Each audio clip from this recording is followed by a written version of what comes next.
So as you guys, if you haven't seen it, this is one of the scenes from Fallout where they walk around, Maximus and the other character, I can forget her name, but they come into this area here, and this is where the suits are staged up, and they're basically getting ready to go back out and do whatever they need to for the recon missions. So really cool.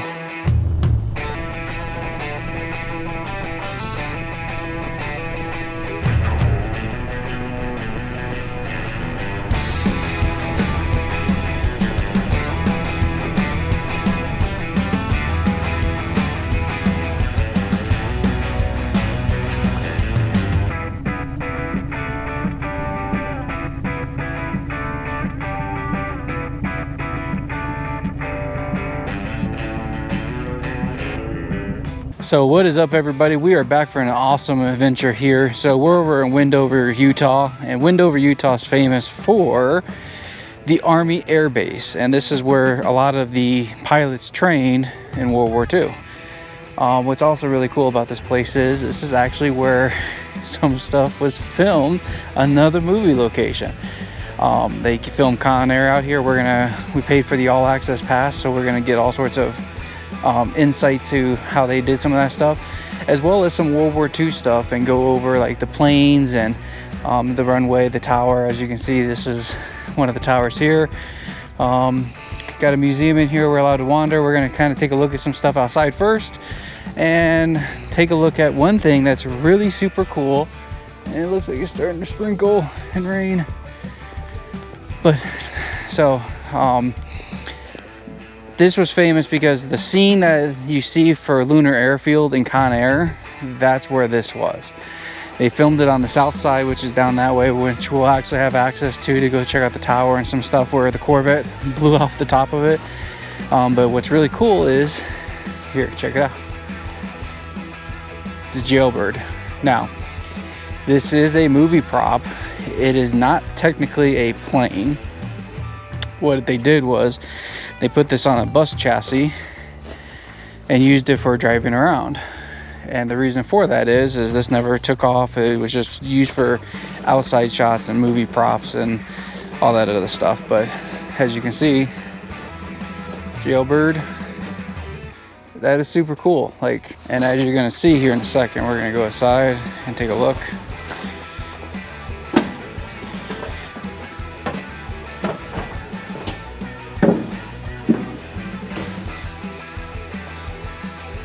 I don't think this was actually used for any inside shots. I think it was strictly used for runway shots as far as driving around and doing whatever it needed to. But this is cool, right? So they took an exoskeleton of a plane, put it on a bus, and you'll be able to see here in a second. Check it out. Steering wheel for using that, which they've disconnected, brake, gas, all that stuff has been put up here and all situated so that you can use that. I'm gonna have to get some more details on it, but I think it's super cool. And this would have been, if you were looking at the movie, this would have been like where they had like a deck up here. If you would. You think you're free? Where you could stand up there and they could do stuff and whatnot. But yeah, they would have had the caged area right around here. My, as I look around, I see a lot of celebrities among us. I see 11 current affairs. On one section, they would have had another cage section here, and then this would have been the exit ramp. A lot of them would have been used to go out there. Now in the movie, the plane looks a lot bigger. They probably use a different type of plane. But there was an underbelly that you pretty much can't get to because it is part of the bus chassis. But super cool to check out. Wendover Air Field, so popular, is it's one of the only original World War II non-converted or updated base out there. And I think they still actually operate out of here on some stuff. So we have to get certain, we have to pay for like certain stuff, and I think you have to do background checks if you want to go further into it. But they definitely government vehicles out here, and as you can see,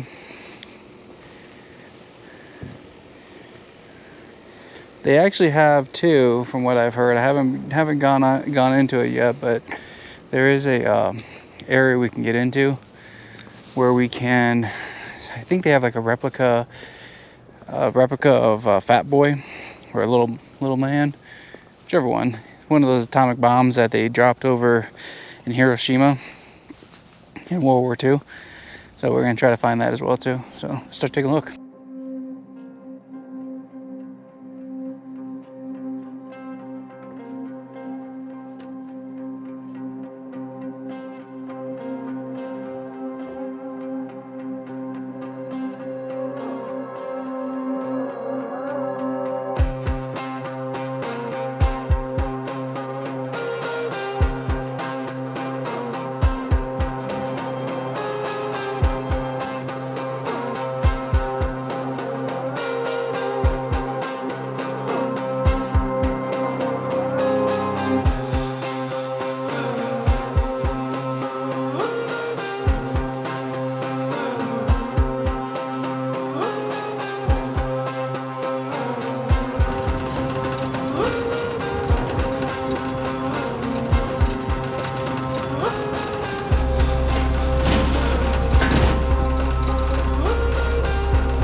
Drilled circle in both boards, and sandwiched in between those boards is a steel ring. It's called a split ring connector joint.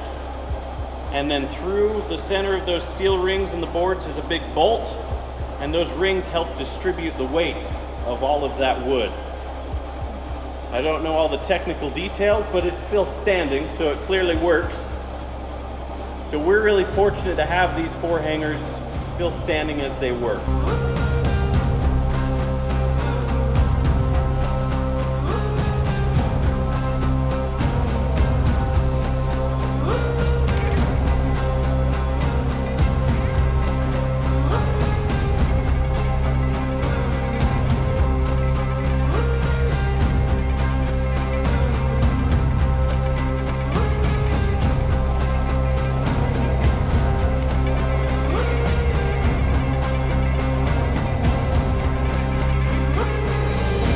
Here is one badass little Willie Jeep used in World War II.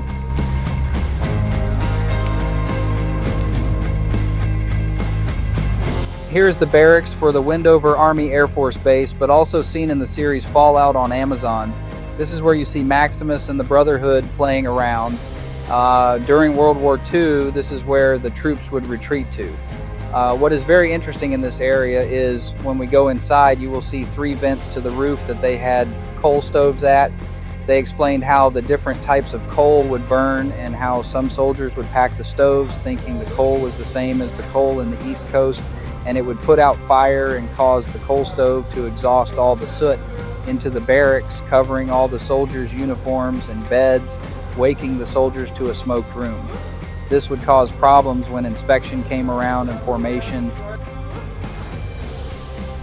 This is Barracks J, where you see Maximus coming out.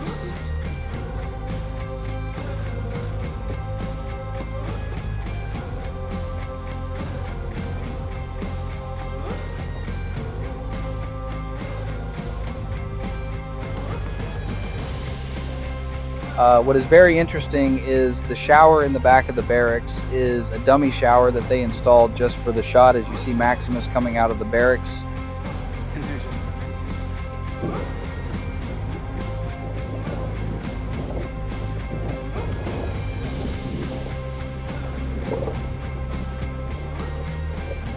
What we're going to see while we're here are the admin building, which just has a few signs from a group we share this space with called CLUI, the Center for Land Use Interpretation. You're going to see some of their byproducts in both areas. During the tumultuous years of World War II, the Wendover Nurse Station stood as a beacon of hope and resilience amidst the chaos of conflict. Nestled in the remote desert of Utah, Wendover Air Field became a crucial training ground for the United States Army Air Forces, but beyond the roar of bomber engines and the rigorous drills, it was the Wendover Nurse Station that served as the heart of this military community.